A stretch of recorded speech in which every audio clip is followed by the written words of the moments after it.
اس کے بارے میں نہ صرف ان کا اپنا میڈیا خاموش رہتا ہے بلکہ ویسٹرن میڈیا بھی آپ کو ایسا ہی نظر آتا ہے کہ وہ اس پہ آنکھیں بند کر لیتا ہے. اس کی دو بڑی بنیادی وجوہات ہیں. جی پہلا مسئلہ تو یہ ہے کہ پاکستان ایک مسلمان ملک ہے جی اور مسلمانوں کے ہاں سے اگر کوئی غلطی کہیں پائی جاتی ہو, کہیں کسی سے کوتاہی ہو, کوئی واقعہ پیش آ جائے, کوئی چھوٹا سا گروہ اٹھ کے اگر کسی کے ساتھ زیادتی کر دے تو اسے پوری دنیا کے اندر اسے اچھالا جاتا ہے. دوسرا مسئلہ ہے اس وقت دنیا اکانومی کی طرف چل رہی ہے. جی اب مالی مفادات سب سے بڑھ کر ہیں سب ملکوں کے لیے. اب ہندوستان چونکہ اپنی اکانومی کے لحاظ سے, اپنی ٹریڈ کے لحاظ سے اور اپنے روابط کے لحاظ سے ویسٹ کے ساتھ بھی منسلک ہو چکا ہے. ٹھیک ایک اچھی معیشت ہونے کا انہیں فائدہ یہ حاصل ہے کہ میڈیا بھی جو ہے وہ ان کمزوریوں کی نشاندہی نہیں کرتا جو شاید دنیا میں کہیں نہیں ہوتی. جس طریقے سے کشمیر میں مظالم ہوتے ہیں شاید دنیا کے کسی ملک میں نہ ہوتے ہوں, ٹھیک جو وہاں کے ساتھ سلوک روا رکھا جاتا ہے. جس طریقے سے یاسین ملک صاحب اب اپنا کیس خود لڑ رہے ہیں, وہ کہتے ہیں میں اپنا کیس خود لڑوں گا. علی گرانی صاحب کو جس طریقے سے جیل میں بند رکھا گیا, جس طریقے سے پھر ان کا جنازہ ہوا, ان کے جنازے میں کسی کو نہیں آنے دیا جی گیا, حتیٰ کہ یہ کوشش کی گئی کہ ان کی جو ڈیڈ باڈی ہے وہ ان کے ورثاء کے حوالے نہ کی جائے اور خود جا کر دفنا دیا جی جائے. بالکل. میں آپ کی طرف نصر اللہ صاحب دوبارہ آتا ہوں. ہمیں فریہ ادریس صاحبہ نے بھی جوائن کیا. فریہ یہ بتائیں کہ ہم برصغیر کے تقسیم کے غیر منصفانہ فارمولے پہ بات کر رہے ہیں. اس کی ریزن ہے کہ 10-12 تحریکیں جہاں انسان اکٹھے ہوں, چل رہی ہوں اور وہ اپنے حق ارادت کے لیے بات کروں, چاہے کشمیر ہے, ناگالینڈ ہے, منی پور ہے, آسام ہے. تو ہندوستان کا چہرہ جو آج ہم بات کر رہے ہیں کہ ان کی اکانومی اسٹرانگ ہے, ان کی کمزوریاں دب جاتی ہیں, تو آپ کا کیا خیال ہے کہ ہندوستان قابو پا لے گا یہ علیحدگی کی تحریکوں پہ, یا مودی کا جو ایک فاشزم ہے, ہندوتوا فلسفی ہے, وہ پریویل کرے گی؟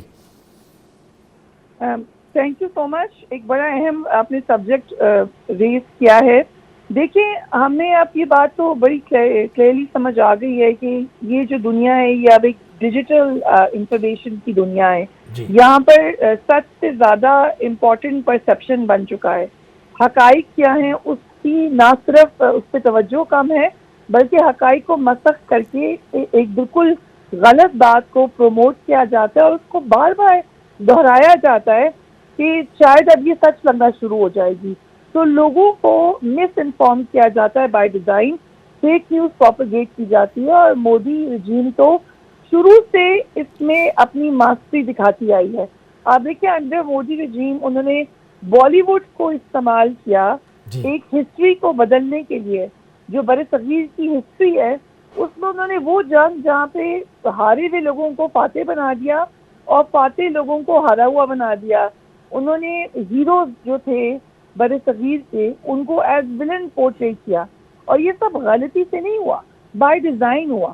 اور مین وائل ایک shining India, rising India economy کی آڑ میں جو وہ کرتے رہے کشمیر میں, اس کو وہ کور کرتے رہے, مس انفارم کرتے رہے. آپ کو یاد ہوگا پچھلے الیکشن میں کشمیر میں مودی صاحب کی ایک ویڈیو بہت وائرل ہو گئی تھی سوشل میڈیا پر, جس میں وہ ہاتھ ہلا رہے ہیں اور آگے کوئی موجودی نہیں تھا, کیونکہ سوشل میڈیا پہ یہ پرسیپشن دینا تھا کہ ہم بڑے پاپولر ہیں. حالانکہ آپ کو تو جموں کشمیر میں شدید مسئلہ ہے وہاں پہ انٹری کا, یا لوگوں کا سامنا کرنے کا, یا لوگوں کے سوال کہنے کا, لیکن سوشل میڈیا پہ پرسیپشن بنا دیں کہ ہم جی وہاں پہ بڑے پاپولر ہیں.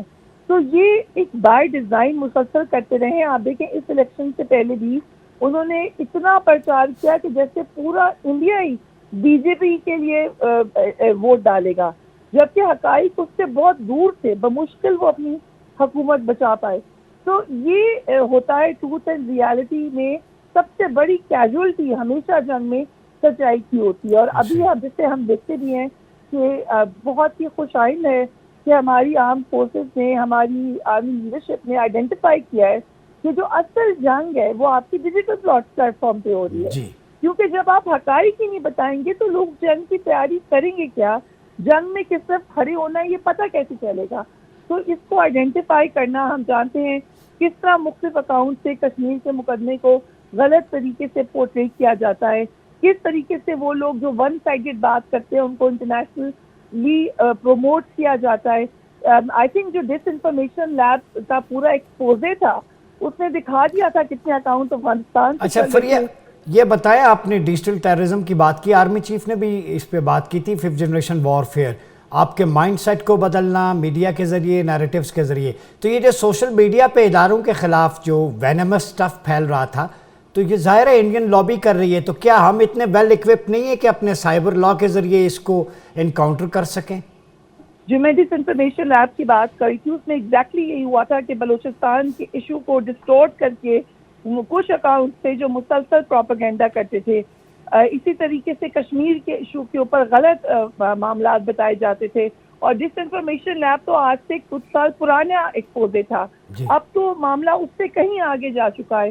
افسوس کی بات یہ ہے کہ ہمارا کام تھا انٹرنیشنل لابی کو کیٹر کرنا، انڈین لابی کو کیٹر کرنا، مگر ہمارے اپنے لوگ بھی بہت ہی افسوس سے کہنا پڑتا ہے اس جنگ کا شکار ہوئے. کچھ قصدن ہو گئے، کچھ غیر قصدن ہو گئے، کچھ مایوسی میں ہو گئے، کیونکہ یہی تو نقصان ہوتا ہے. ایک بندہ بائی ڈیزائن ٹویٹ کرتا ہے مگر 1000 لوگ معصومیت میں ری ٹویٹ کر دیتے ہیں، مگر ان کو سمجھ نہیں آتی کہ اس معصومیت کا کتنا زیادہ نقصان آپ کے ملک کو ہو رہا ہے، آپ کی فوج کو ہو رہا ہے، انٹرنیشنلی آپ کے کیس کو ہو رہا ہے.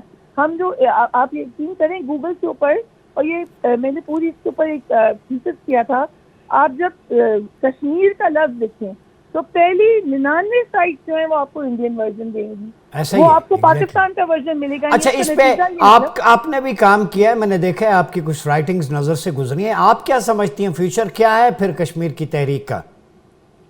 دیکھیے، میں تو اس بات میں اسٹرانگلی بلیو کرتی ہوں کہ اللہ تعالیٰ جو ہے وہ شیطانی پلانس کو ایکسپوز بھی کر دیتے ہیں اور ختم بھی کر دیتے ہیں. آپ بڑی انویسٹمنٹ کرتے ہیں اپنے پلانس کے اندر، لیکن سچ ہمیشہ نہیں چھپایا جا سکتا، لیکن ڈیلے ضرور ہو سکتا ہے. آپ یہ بھی دیکھیں کہ 2019-2020 میں ایک پورا انٹرنیشنل میڈیا کو سمجھ آنا شروع تھی، خاص طور پہ 365 کی ریووکیشن کے بعد، کہ کیا کس طریقے سے ہیومن رائٹس کا استحصال ہو رہا ہے بھارت میں. لیکن پھر انہوں نے اس کو کور کرنے کی کوشش کی. جو سب سے بڑا مسئلہ یہ ہے کہ اس وقت بھارت کی جو اکانومی ہے وہ اس کو ویٹیج دیتی ہے، اس کے پاس جو وہ ان کو لیوریج دیتی ہے اپنا جھوٹ چھپانے میں. تو آپ سچ بھی بات کرتے ہیں، لیکن کیونکہ وہ ایک بہت بڑی مارکیٹ ہے، کیونکہ وہاں پہ جو بزنس مین ہیں ان کا انٹرسٹ ہے انٹرنیشنلی، تو وہ بہت ساری معاملات سے they can get away with it. لیکن ہم نے دیکھا ہے کہ فوکس آیا ہے ڈیجیٹل پلیٹ فارمز کے اوپر.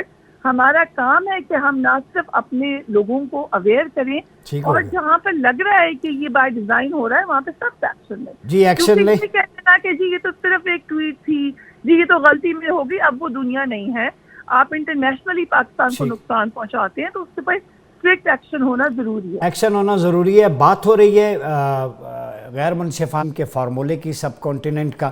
درست کہا فریہ نے بھی کہ اکیڈمیا میں بھی بہت سے پاکستانی اسکالرز یا پروفیسرز کے آرٹیکل جب انڈین جرنلز میں جاتے ہیں، اسکروٹنی ہوتی ہے، تو وہاں سے وہ بہت سارا سٹف جو کشمیر یا دیگر ایشوز پہ ہو وہ کاٹ لیا جاتا ہے. یہ اکیڈمک ڈس آنیسٹی بھی ہم نے دیکھی ہے. گفتگو کا سلسلہ جاری ہے، ملتے ہیں ایک چھوٹے سے بریک کے بعد. ویلکم بیک ناظرین. پروگرام مدینہ ثانی اور نظام حکومت میں ایک دفعہ پھر آپ کا خیر مقدم ہے.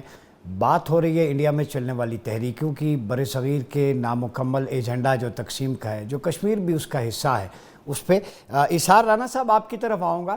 ڈیجیٹل وارفیئر میں انڈیا جو ہے وہ بہت آگے ہے، اور آپ نے دیکھا کہ وہاں نیشنل انٹرسٹ جو ہے اس پہ کمپرومائز نہیں ہوتا. ان کا میڈیا جیسا بھی ہے اپنے ملک کو ڈیفینڈ کرتا ہے.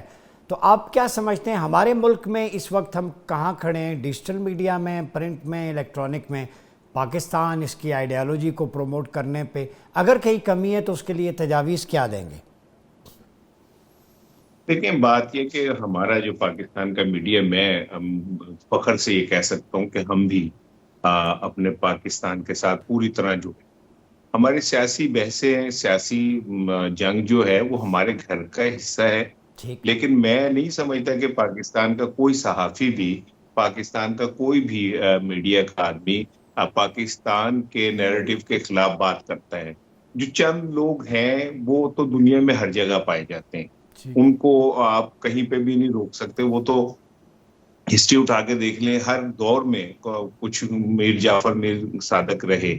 لیکن مجموعی طور پہ ہم پاکستانی اپنے، خاص کر کے پاکستانی صحافیوں کی میں بات کر رہا ہوں، دیکھیں آج پاکستان میں اگر اویئرنیس ہے پاکستان کے حوالے سے، بھارت کے ظلم و ستم کے حوالے سے، ایون یہ کہ بھارت کے ڈس انفو لیبز جو ان کے حوالے سے، تو پاکستانی میڈیا کا بہت بڑا رول ہے اس میں کہ انہوں نے ان تمام چھپے ہوئے گوشوں کو نہ صرف آشکار کیا بلکہ عوام تک بھارت کا اصل چہرہ پہنچانے میں اپنا رول ادا کیا. ایون یہ کہ مقبوضہ کشمیر میں جو ظلم و ستم ہو رہے ہیں، پاکستانی میڈیا نے اسے زندہ رکھا لوگوں تک پہنچانے میں. یہ نہیں ہوا کہ وہ بات دب گئی. اور بھارت میں بھی آپ دیکھ لیں کہ بھارت میں جو کچھ ہوتا ہے اس پہ پاکستانی میڈیا بہت پازیٹیولی رسپونڈ کر رہا ہوتا ہے. تو میں سمجھتا ہوں ہاں یہ جو بات ہے کہ ہم تھوڑا سا اس فیلڈ میں تھوڑا سا پیچھے ہیں. اب ذرا کوشش کی جا رہی ہے کہ ہم آگے آئیں. تب تک بھارت نے پوری دنیا میں ایک نیریٹو، ڈیجیٹل نیریٹو جو ہے وہ بنا لیا ہوا ہے. اس میں مطلب دکھ کی بات ہے اور اعتراف کرنے میں بھی کوئی حرج نہیں ہے کہ انہوں نے اپنے بھارت کے نیریٹو کو پوری دنیا میں بڑے اچھے طریقے سے پھیلایا. انہوں نے جعلی ویب سائٹس بنائے، جعلی تنظیمیں بنائی، جو بھی کیا، لیکن انہوں نے اپنے نیریٹو کے لیے بہت کچھ کیا. لیکن ہم نے جب ہمیں پتہ چلا پھر ہم نے رسپونڈ کیا. آج آپ دیکھ لیں کہ امریکہ کی کانگریس لے لیں، برطانیہ لے لیں، یورپ لے لیں، دنیا کی کوئی بھی لے لیں، انہوں نے بھارت کو کنڈیم کیا ہے. کشمیر کے وہ ٹھیک ہے اکانومک کے حوالے سے وہ مجبور ہیں بھارت سے مکمل نہیں بگاڑ سکتے، لیکن کینیڈا، امریکہ، آپ دیکھیں کہ بھارت کی یہ جو بدماشی ہے اس کے خلاف پوری دنیا نے ریئیکٹ کیا ہے. اور میں سمجھتا ہوں کہ پاکستانی میڈیا اپنا رول اچھے انداز میں کر رہا ہے. جتنا ہمارے پاس وسائل موجود ہے، ہمارے پاس بھارت کی طرح کے وسائل نہیں ہے، لیکن پھر بھی الحمدللہ میں فخر سے کہہ سکتا ہوں کہ ہم پاکستانی ہیں اور پاکستانی صحافی اپنے ملک کے ساتھ پوری طرح کھڑے اور اپنا پورا کردار ادا کریں. جی نصر اللہ ملک صاحب یہ بتائیں، انڈیا کے اندر ڈیجیٹل میڈیا سینٹرز بنے ہوئے، پراپر کوچنگ ہوتی ہے اور گریجویٹ جو آئی ٹی کا ایکسپرٹ نکلتا ہے اسے امپاور بھی کیا جاتا ہے، انٹرنشپ بھی دی جاتی ہے، جاب اپرچونٹی بھی. اور جو ان کی یونیورسٹیز ہیں آئی ٹی ایکسپرٹ نکال رہی ہیں، اس لڑکے کو پھر منسٹریز کے ساتھ کنیکٹ کیا جاتا ہے. ہمارے پاکستان میں یہ کلچر کیوں نہیں ہے کہ جو گریجویٹس ہیں، جو masters, M Phil, P H D کر رہے ہیں، ان کی تحقیق کو نیشنل پالیسی کا حصہ بنائیں اور پھر نیریٹو بلڈنگ کے لیے جو ڈیجیٹل میڈیا سے ریلیٹڈ لوگ ہیں انہیں بھی سینٹرز بنا کے دیے جائیں تاکہ روزگار کے مواقع بھی پیدا ہوں اور پاکستان کا جو پازیٹیو نیریٹو ہو ڈیجیٹل پلیٹ فارم پہ وہ بھی اجاگر ہو. جی دیکھیں ہماری آئی ٹی کبھی ترجیح نہیں رہی. آئی ٹی کے میدان میں ہم بہت پیچھے رہے ہیں. پھر آئی ٹی کو جو سپورٹ حکومت کی طرف سے ہونی چاہیے تھی وہ بھی شاید کبھی نہیں رہی. ابھی چند سالوں سے ہم فوکس کر رہے ہیں کہ ہم آئی ٹی ایکسپورٹ میں کم از کم اپنے لیے اتنا زر معادلہ کما سکیں کہ ہم سروائیو کر سکیں. ہندوستان بہت آگے نکل چکا ہے اس حوالے سے. پھر دوسرا میں اظہار سب سے قدرے تھوڑا سا اختلاف کروں گا. ہندوستان کا میڈیا نیشنلسٹ میڈیا ہے. ہندوستان کا میڈیا، یہ ہندوستان کے اندر جو سیاست کی جاتی ہے شاید اس کو اپنے ملک کے حوالے سے چیزوں کو سامنے رکھ کے کی جاتی ہے. ہمارے ہاں اس قسم کی شاید اس قدر نہیں ہے. یہ آوازیں بہت کم ہوں گی. میں یہ نہیں کہتا کہ مجموعی طور پہ میڈیا ہمارا جو ہے وہ نیشنلسٹ نہیں ہے، لیکن کہیں نہ کہیں آپ کو جو آوازیں اٹھتی ہیں وہ بڑی خطرناک اٹھتی ہیں. یعنی آپ مجھے ایک تصور کیجئے کہ بلوچستان کے حوالے سے آپ بات کر لیں. یعنی بلوچستان میں ایک ڈپٹی کمشنر کو شہید کر دیا گیا. کتنے بھی لاگز بنائے گئے ہوں گے، کتنی اس پہ بات کی جائے گی، کتنا یہ کہا جائے گا کہ ان لوگوں نے مار دیا جو بندوق بردار ہیں. ان بندوق برداروں کے حوالے سے کوئی بات ہی نہیں کی جائے گی. لیکن اگر بلوچستان میں کہیں تھوڑے سے حقوق کی پامالی ہوگی، کسی کے ساتھ زیادتی ہو جائے گی، اس پہ پاکستان کا نیشنل میڈیا بھی اور سوشل میڈیا بھی ایک طوفان کھڑا کر دے گا. ایسا ہی یعنی ہمارے ہاں یہ چیزیں دیکھی نہیں جاتی کہ اس سے ملک کو کس قدر نقصان پہنچتا ہے. ہندوستان کے اندر ایسا نہیں ہوتا. پھر پاکستان کے اندر جس کا ذکر بھی فریہ ادریس کر رہی تھی، ہم پولیٹیکل اتنے ڈیوائیڈڈ ہے. ہماری عدالتیں تقسیم ہو چکی ہیں، ہم سیاست میں اتنی تقسیم میں دور تک جا چکے ہیں، ہم اداروں میں تقسیم کر چکے ہیں، ہم آپ کی بیوروکریسی میں تقسیم کے مرحلے سے گزر رہے ہیں، جہاں یہ فیصلہ کرنا بھی مشکل ہو جاتا ہے کہ اگر ایک عدلیہ کے پاس معاملہ ہے تو وہ اپنی مرضی کا فیصلہ دینا چاہتا ہے، ایک جج، دوسرا جج اپنی مرضی کا فیصلہ دینا چاہتا ہے. پولیٹیکل ڈویژن نے ہمیں یہاں لا کھڑا کیا ہے جہاں ہمارے قومی مسائل جو ہیں ان پہ بھی اب بات کرنا بڑا مشکل ہو گیا ہے. اب دیکھیں، تصور کریں، کبھی ہندوستان میں یہ ممکن ہے کہ کوئی شخص اٹھے اور یہ رپورٹ کرے کہ ہندوستان کے پاس جو F-16 ہیں یا ان کی جو طیارے ہیں یا ان کی جو دفاعی اس وقت پوزیشن ہے وہ کس حد تک کمپرومائزڈ ہو چکی ہے؟ کوئی بات کرنے کو وہ تیار نہیں ہے. ہمارا یہ فیشن بن چکا ہے کہ ملک کو بدنام کرو، پاکستان کی دفاعی صلاحیت پر بات کرو، پاکستان کی سیکورٹی پر بات کرو، پاکستان میں صوبائیت کی بات کرو، پاکستان میں ایسے حقوق کی بات کرو. کس نے بلوچستان کے حقوق چھینے ہیں؟ آصف علی زرداری صاحب نے ایک بڑا پیکیج دیا تھا بلوچستان کا، آغاز بلوچستان حقوق کے رہنمائی بلوچستان. ہاں بالکل. ہم نے بلوچستان کو ہر دور میں بڑے بڑے پیکیج دیے، وہاں تعلیم کے لیے پیسے دیے، وہاں تعمیر و ترقی کے لیے پیسے دیے. لیڈرشپ کہاں کی ہے؟ بلوچستان کی اپنی لیڈرشپ ہے، وہی بلوچ لیڈرشپ ہے. کوئی پنجاب سے جا کے وزیر اعلیٰ نہیں بنا، کوئی کے پی کے سے جا کے وزیر اعلیٰ نہیں بنا. اگر گورننس کا پرابلم ہے تو بلوچستان کے ان اپنے لیڈرز کی گورننس کا پرابلم ہے. لیکن متون کس کو کیا جاتا ہے؟ الزام کس پر دیا جاتا ہے؟ اسلام آباد پر الزام لگایا جاتا ہے. لیکن نصر اللہ ملک صاحب وہاں انسرجنسی تو ہے، انڈین ایلیمنٹس تو انوالو ہیں. مجھے یاد ہے رحمان ملک صاحب نے خود مجھے وہ ڈاکیومنٹس ایک دفعہ دکھائے تھے. میں وہی آپ سے عرض کر رہا تھا، کلبھوشن وہاں سے پکڑا گیا جی، اور اس پہ بھی سوالات یہاں اٹھانے شروع کر دیے سوشل میڈیا پر. جی کلبھوشن کہاں سے پکڑا گیا؟ بلوچستان سے نہیں پکڑا گیا جی، ایران سے پکڑا گیا. ہمارے ہاں اس بات کو پیش نظر نہیں رکھا جاتا کہ اس سے ملک کو کتنا نقصان ہوگا. اب بنگلہ دیش کی مثال لے لیجیے. بنگلہ دیش میں ایک تحریک اٹھی، اچھی بات ہے طلبہ نے وہاں آواز اٹھائی، ایسی جمہوری تحریکیں اٹھنی چاہیے، لیکن اس کو ریلیٹ کیا جا رہا ہے کہ جی یہاں بھی پاکستان میں بھی ایسے انتشار ہونا چاہیے. ملک انتشار کے ساتھ آگے نہیں چل سکتے، ملک امن کے ساتھ چل سکتے ہیں. ملک میں ظلم ہو تب بھی ملک قائم رہتے ہیں، ملک میں ناانصافی ہو تب بھی ملک قائم رہتے ہیں، ملک میں غلط پولیٹیکل فیصلے ہو جائے تب بھی ملک قائم رہتے ہیں. لیکن انتشار کے ساتھ ملک آگے نہیں بڑھتے. انتشار تباہ کر دیتا ہے کسی ملک کو. انتشار جو ہے وہ سیریا بنا دیتا ہے، عراق بنا دیتا ہے، لیبیا بنا دیتا ہے. لیکن آپ دیکھیں پوسٹیں کیسی لگائی جا رہی ہیں، ہم نے بنگلہ دیش بنانا ہے. بھائی بنگلہ دیش کے اور حالات ہو سکتے ہیں، پاکستان ہے، یہ بنگلہ دیش نہیں ہے. ہمیں اپنے ملک کو پرامن طریقے سے، پرامن انقلاب سے، پرامن جمہوری جدوجہد سے، پرامن طریقوں سے اپنے اداروں کو بھی ٹھیک کرنا ہے، اپنی سیاست کو بھی ٹھیک کرنا ہے اور ہمیں آگے بڑھنا ہے. جو کہیں انتشار کی سیاست کرتا ہے، برطانیہ کی مثال لے لیجیے. یعنی ایک واقعہ ہوا، انہوں نے 24 گھنٹے کے اندر سزا دے کے جیل بھیج. موبائل کورٹس لگا دی. امریکہ میں واقعات ہوئے، انہوں نے کسی کو ٹالریٹ نہیں کیا. ہمارے یہاں بڑے مزے سے کیا دیا جاتا ہے، کوئی بات نہیں، اس کو مار دی، پولیس والے کو مار دیا، کیا فرق پڑتا ہے. ہمارے ہاں جلوسوں میں اگر پولیس یہ فیصلہ کر دیتی ہے کہ یہ اس لائن سے آگے نہیں جانا، حکومت کا فیصلہ ہے، ریڈ زون میں نہیں جا سکتے. پولیٹیکل پارٹیز کو کیا مسئلہ ہے ریڈ زون میں جانے میں؟ وہ کہتے ہیں ہم جائیں گے. یعنی آپ نہ آئین کو ماننا چاہتے ہیں، نہ قانون کو ماننا چاہتے ہیں. جہاں ایمبیسیز ہیں وہاں ایمبیسیز کے حوالے سے ایک پالیسی دنیا بھر میں ہوتی ہے، وہاں احتجاج سے روکا جاتا ہے.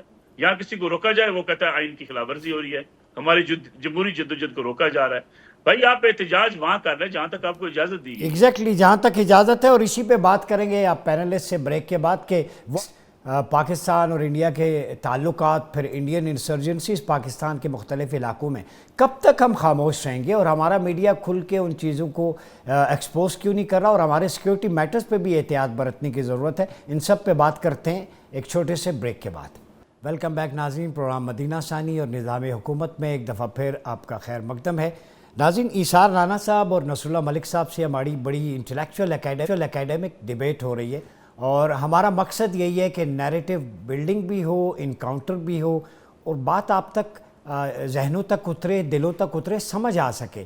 ہمارے معزز پینلسٹ بڑے قریب پہنچ چکے ہیں سولوشن اورینٹڈ اپروچ کے ساتھ. واٹ نیکسٹ پہ بات کرتے ہیں. ایثار رانا صاحب یہ بتائیں، ڈیجیٹل وار فیئر بھی ہے، بہت سارے چیلنجز ہیں with in the Pakistan. Indian insurgency کو جیسے آپ نے کہا ہم ایکسپوز تو کرتے ہیں میڈیا پہ، لیکن ڈیجیٹل وار فیئر میں ہم تھوڑا پیچھے ہیں. ہمارے ہاں بھی کچھ سینٹرز پکڑے گئے اینٹی پاکستان نیریٹو بنانے کے لیے. تو ہمارے ہاں یہ جو سیگمنٹ ہے جو اداروں کے خلاف ملک کی، اس پہ کمپرومائز کرتا ہے سینکٹیٹی پہ، اس کو کیسے کنٹرول کیا جائے، کیسے سمجھایا جائے؟ دیکھیں، ابھی جو نصر اللہ بھائی بات کر رہے تھے، میں ان کی بات سے 100% متفق ہوں. آلموسٹ ہم وہی بات کر رہے تھے. میرا بھی یہ کہنا تھا کہ پاکستان کے میڈیا میں چند ایسے لوگ ہیں جن کا ایجنڈا شاید کچھ اور ہے. اور مجھے یہ بات اگر کہنا ہی ہے تو میں کہہ بھی دیتا ہوں کہ ہمارے کچھ صحافی، میں تو مجھے شاید کہہ دینا چاہیے کہ ان کو جو ان کے تانے بانے اور ان کو معاشی وہ ہے، وہ بھی کہیں اور سے مل جاتی ہیں سپورٹ. اور یہ بات بارہا ہم کہہ چکے ہیں، سامنے بھی آ چکی ہیں. تو میں تو یہ ذاتی طور پہ سمجھتا ہوں کہ جب تک میڈیا میں نصر اللہ ملک جیسے لوگ اور باقی لوگ موجود ہیں، ہم پاکستان کا جو بیانیہ ہے اس کو کبھی بھی کمزور نہیں ہونے دیتے. ہاں، ضرورت اس امر کی ہے تھوڑا سا. میں یہ سمجھتا ہوں کہ جب آپ انصاف کریں گے اور وہ تمام ہر جگہ انصاف ہوگا تو پھر بولنے کی آزادی میں بھی انصاف ہونا چاہیے. میڈیا جب آپ کنٹرول کر کے اپنی مرضی کا کہلواتے ہیں تو پھر شاید فرسٹریشن میں کبھی کبھار کچھ ایسی چیز بھی ہو جاتی ہے. تو میں سمجھتا ہوں کہ پاکستان کے میڈیا ہاؤسز کا تو نہیں میں خیر ٹھیکیدار، لیکن صحافیوں کی بات کر سکتا ہوں کہ ہمیں تھوڑا سا ایک قدم انفارمیشن کے حوالے سے بھی آگے آنا چاہیے. ہم بات تو کرتے ہیں، جذبات بھی ہوتے ہیں، ہمارے اندر کمٹمنٹ بھی ہوتی ہے، لیکن بیسک انفارمیشن ہمارے پاس نہیں ہوتی. لائک کلبھوشن کے حوالے سے یہ جو کنفیوژن پھیلی کہ ایران سے پکڑا گیا، کہاں سے پکڑا گیا، اس کنفیوژن کی وجہ تھی کہ انفارمیشن ہماری جو ہے وہ کم تھی. لیکن یہ بات طے تھی کہ ہر پاکستانی اس بات کے اوپر ڈٹرمن تھا کہ کلبھوشن پاکستان کا دشمن ہے، اور اس بات پہ سب ایک پیج پہ کھڑے تھے کہ کلبھوشن جیسے پتہ نہیں کتنے چہرے پاکستان میں کام کر رہے ہیں، وہ ایران سے آ رہے ہیں، وہ افغانستان سے آ رہے ہیں، وہ کہاں سے آ رہے ہیں وہ علیحدہ بات ہے. لیکن یہ بات طے ہے کہ جو بھی ہے پاکستان کا دشمن وہ ہمارا دشمن ہے. ہم نے افغان بھائیوں کے حوالے سے بھی آواز بلند کی، لیکن جو ان کے اندر چھپے ہوئے لوگ تھے ان کی کرتوتوں کو بھی آشکار کیا. اب آگے وٹ نیکسٹ کے طرف تو میں یہ ذاتی طور پہ سمجھتا ہوں کہ ریاست کو بھی یہ بات سمجھنی چاہیے کہ پسند ناپسند سے باہر نکل کے صحافیوں کو صحافیوں کی طرح ٹریٹ کیا جائے، بجائے اس کے کہ یہ میرا اچھا بچہ ہے، اس کو زیادہ ٹریٹ کرنا ہے، اس کو اچھے چیزیں کروا دینی ہے، اس کو ذرا کچلنا ہے، اسے پیچھے کروا دینا ہے. اس سے نکل کے ہم سب پاکستانی ہیں، یہ پاکستان ہے تو ہم ہیں. تو ہم جب تک پاکستان کے اندر خاص کر کے صحافیوں کے اندر یہ تفریق پیدا رہے گی تو کچھ تھوڑی سی پرابلمز رہیں گی. لیکن اوورآل معاملہ اتنا برا نہیں ہے. پاکستانی صحافی اب بھارت کے اینکرز کی طرح اچھل کے نہیں بولتے، چیخ کے نہیں بولتے. ہم تحمل سے بات کرتے ہیں، لیکن ہم کرتے اچھی بات ہے. اور اس کی مثال آپ دیکھ لیں کہ جب یہ لاسٹ ٹائم ایک ٹینشن کریٹ ہوئی تھی، جب وہ بھارت ایک فالس آپریشن کرنا چاہ رہا تھا، تو بھارتی میڈیا تو اچھل کے چھت سے لگ رہا تھا، اور پاکستانی میڈیا نے جتنے تحمل کا، وقار کا اور بردباری کا اور ذمہ داری کا مظاہرہ کیا، پوری دنیا نے اسے تسلیم کیا. جی بالکل. کہ پاکستانی میڈیا نے ذمہ داری کا مظاہرہ کیا، بھارتی میڈیا نے نہیں کی. تو ایک ہم نے بھی میڈیا ان سے جیتی کم وسائل کے باوجود. تو میں سمجھتا ہوں کہ اخلاقی طور پہ ہم ایک مضبوط پوزیشن پہ کھڑے ہیں. ضرورت اس کی کہ ریاست بھی اس بات کو سمجھے کہ صحافیوں کو صحافیوں کی طرح ٹریٹ کرنا چاہیے. میں آپ کے پوائنٹ کوئی نصراللہ ملک صاحب یہ بتائیں، بالکل رانا صاحب کی بات درست ہے، مورل سٹینڈرڈز پہ ہم کہیں آگے ہیں. ہم ابھی بھی ہم جیسے انڈیا پاکستان پہ ڈیبیٹ ہو رہی ہے، ریلیشن شپ پہ، انسرجنسیز پہ، تو پولائٹلی ہر کسی کا پوائنٹ آف ویو آ رہا ہے. آپ ڈس ایگری کر سکتے ہیں ایتھکس آف ڈس ایگریمنٹ کے دائرے میں رہتے ہوئے، اور ہمارے ہاں انٹلیکچولی ادب الاختلاف پہ، ڈس ایگریمنٹ پہ میڈیول پیریڈ سے اب تک بہت کچھ لکھا گیا ہے. آپ کیا سمجھتے ہیں کہ ہم میچور ہو رہا ہے ہمارا میڈیا کہ خبر دینی ہے، اگر وہ سچ پر بھی ہے تو اس میں انویسٹیگیشن کا عنصر لازمی ہو، تھورولی انویسٹیگیٹ کر کے، تاکہ وہ اس سے خبر سے کوئی فساد کا پہلو نہ نکلے. تو ہم کہاں کھڑے ہیں؟ کیا ہم انڈیا سے آگے ہیں؟ بالکل. دیکھیے، اگر ہم کمپیئر کریں ہندوستانی میڈیا کے ساتھ، ہندوستانی میڈیا تو سنسنی کے علاوہ کوئی کام نہیں کرتا. انہیں ہر وقت بیشنگ چاہیے پاکستان کی، ان کے پاس کوئی اور ایجنڈا ہے نہیں. انہیں اسی طریقے سے پاپولیرٹی حاصل کرنی ہے کہ وہ پاکستان کو ہر کام میں مورد الزام ٹھہراتا رہے. اور ہر وقت جنگ کی باتیں بھی ہندوستانی میڈیا کرتا ہے. پاکستان کے میڈیا سے کبھی جنگ کی باتیں نہیں. یہ درست بات ہے رانا صاحب کی کہ ہم رسپانسیبل ہیں اس حوالے سے ہندوستان کے میڈیا کی نسبت. اگر کوئی حالات ٹینشن کی طرف جاتے بھی ہیں تو پاکستانی میڈیا نے ہمیشہ اس ریجن کے اندر پیس کی بات کی ہے. پاکستانی میڈیا نے ہمیشہ یہ بات کی ہے کہ معاملات کو ٹیبل پہ بیٹھ کے سلجھایا جائے. لیکن ہندوستان کے اندر چونکہ بی جے پی کی سیاست بھی اس بات کی ہے، وہ اینٹی پاکستان سیاست ہے. ان کا ایجنڈا یہ ہے کہ پاکستان کو جتنا برا بھلا کہو گے اتنی پاپولیرٹی ملے گی، اور وہ میڈیا اسی لائن کو ٹو کرتا ہے. پھر دانستہ طور پہ ہندوستان کے میڈیا کو الائن کیا گیا بی جے پی کے ساتھ کہ بی جے پی کی جو سیاست ہے وہ پروموٹ ہی تب ہو سکتی ہے کہ ہندوستان کا میڈیا اسی لائن کو فالو کر رہا ہوگا. ہم جو ذکر کر رہے ہیں ہمیں تھوڑا سا اور میں سمجھتا ہوں بہتر کرنے کی ضرورت ہے. رانا صاحب کی بات درست ہے، ریاست کا کام نہیں ہے میڈیا میں تقسیم کرے. ریاست کا کام نہیں ہے کہ میڈیا کے اندر وہ اپنی پسند ناپسند کی چیزوں کو سامنے لے کر آئے. لیکن اس کے ساتھ ساتھ ہماری ذمہ داری کیا ہے؟ ہماری ذمہ داری یہ ہے کہ ہم یہاں سے آوازیں اٹھتی ہیں کہ جی افغانستان بھی پاکستان ہے. بھائی افغانستان افغانستان ہے، پاکستان پاکستان ہے. ہمیں یہ آوازیں، ان آوازوں کو دبانا چاہیے. وہ کوئی ایک لیڈر اٹھتا ہے، وہ کہنا شروع کر دیتا ہے یہ بارڈر کھول دو، کوئی لائن وہاں پہ نہیں ہونی چاہیے، بارڈر نہیں ہونی چاہیے. پہاڑ کو ختم کرو. بھائی یہ ریاست کے فیصلے ہیں, یہ ہماری سیکورٹی کے فیصلے ہیں کہ اگر ہم نے یہ طے کیا اب وہاں سے ہم یہاں سے جانا چاہیں افغانستان, ہم ویزے کے بغیر جا سکتے ہیں, نہیں جانے دیا جاتا. ایسا ہی ہے, لیکن ہم بالکل. چاہتے ہیں کہ افغانیوں کا ویزا بغیر وہ پاکستان لاہور میں آ جائیں. آج جو چیزیں یہ پاسبل سوچ- نہیں ہیں ان پہ ویسے ہی ہمیں نیریٹو بلڈ نہیں کرنا چاہیے. نصر اللہ ملک صاحب, ایثار رانا صاحب, بہت شکریہ آپ کا. فریہ ادریس, دیکھیں ہمارے پینلسٹ نے بڑے خوب سے ویل آرٹیکولیٹڈ نیریٹو دیا, اور بر صغیر کی تقسیم کے حوالے سے جو غیر منصفانہ جو ایلیمنٹس ہیں ان پہ بھی بات کی. ہندوستان میں جو آزادی کی تحریکیں چل رہی ہیں, بھارت کی ہندوتوا فلسفی, سیکولرزم کا چہرہ بے نقاب ہو جانا, اور اس میں انڈین اور پاکستانی میڈیا کا رول, اس میں کھل کے ایک بات پہ پینلسٹ کا اتفاق ہے کہ سینسیشن جو ہے وہ انڈین میڈیا کا خاصا ہے. Pakistani media is mature enough کہ وہ چیزوں کو تھورولی انویسٹیگیٹ بھی کرتا ہے, انسائٹ فل دیکھتا ہے, اور وہ کسی قسم کے ڈسکریمنیشن پہ بلیو نہیں کرتا, بلکہ ہمیشہ پیس اینڈ کو ایگزسٹنس کے فارمولے پہ عمل درآمد ہوتا ہے. فیصلہ آپ نے کرنا ہے. اپنا بہت خیال رکھیے گا. اپنے میزبان ڈاکٹر عمر عباسی کو اجازت دیجیے. اللہ حافظ.